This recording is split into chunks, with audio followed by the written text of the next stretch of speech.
We're going to make meatballs today, and these meatballs you cannot refuse because you'll want them. So I'm taking 3 pieces of bread. I'm going to soak it in water. I'll show you the bread I'm using. Is this kind, Sara Lee. And we're going to let this bread soak. Get out my mixing bowl here. I'm going to add 2 eggs. Dried parsley, that's 1.5 teaspoons. Dried oregano, 1 teaspoon. 1 teaspoon of salt, and that is a table salt. 1/2 teaspoon of pepper. And we want to mix this up. Now I'm going to add the cheese. I'm going to use Locatelli Pecorino Romano, some of the best cheese on earth. I'm going to add about 1/2 cup, maybe more. That's 1/2 cup there, and let's go a little bit more. The cheese really makes a difference. You could also use Parmesan, but the more you spend on the cheese, the better the taste will be. It won't affect the tenderness, because these are the most tender meatballs, the best tasting meatballs I've ever had. So we get that mixed up. I have the cheese mixed in, and this is the bread now. I've taken it and squeezed out of it all the water that I could get out, and we will mix this in.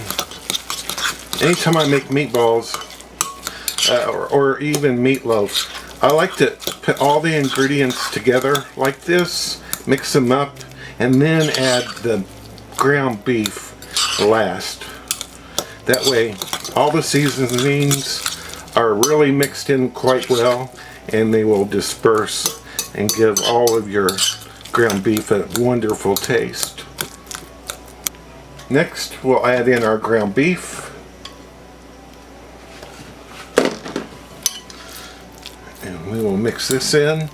I'm using the 80-20 mix, 20% fat. I think that's the best to use for meatballs. And you do not have to worry about, oh, I'm going to over mix this. You don't have to worry about that. The meatballs will not be tough. So stir this in until it's very well combined. Well, I forgot something. I forgot my 2 cloves of garlic. And I like to just use a press. And you can also add onions to this. If you were to add onions, I would use this and grate the onions in there. I think that would be best. So let me get this garlic stirred in. I have my meatballs made. Now we're going to cover them with sauce, and we're going to bake them. Now you can use whatever sauce you really want to. You could also just use a can of tomatoes. You know, just enough so you cover them. Pretty much cover them. You could use just sauce. You could use like a really nice marinara store-bought sauce. But I made my sauce yesterday, and it's been in the refrigerator overnight. And so I'm gonna, let's see, a bay leaf there. I'm just gonna pour the sauce over that I made yesterday. And this sauce is cold as ice. I might as well just use all of it. I made it with homegrown tomatoes. If you want the recipe for this sauce, then just look in the description. Look in the description, and I'll put the recipe in there if you want to make your own sauce. Okay. Then we're going to cover this We're going to bake it in a 275-degree oven for 4 hours. If everything was hot, you know, except for the meatballs, like if the sauce was just cooked and hot, I would probably go 3 hours, but 4 hours at 275. I like serving with some mashed potatoes,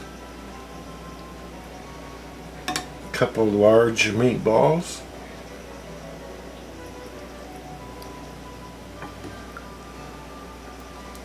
some of the sauce.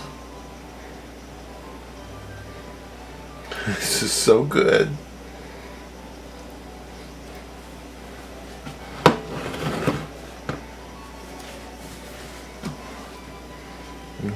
Get rid of that. Well, try to make it look nice.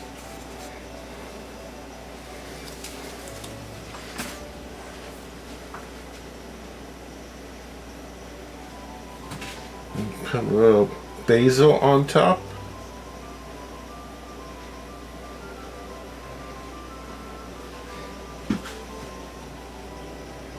The meatball is so tender.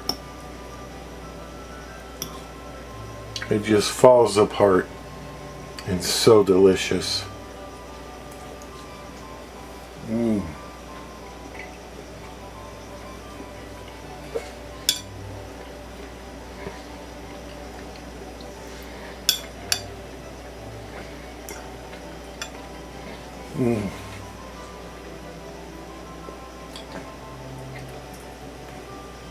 Thank you so much for watching.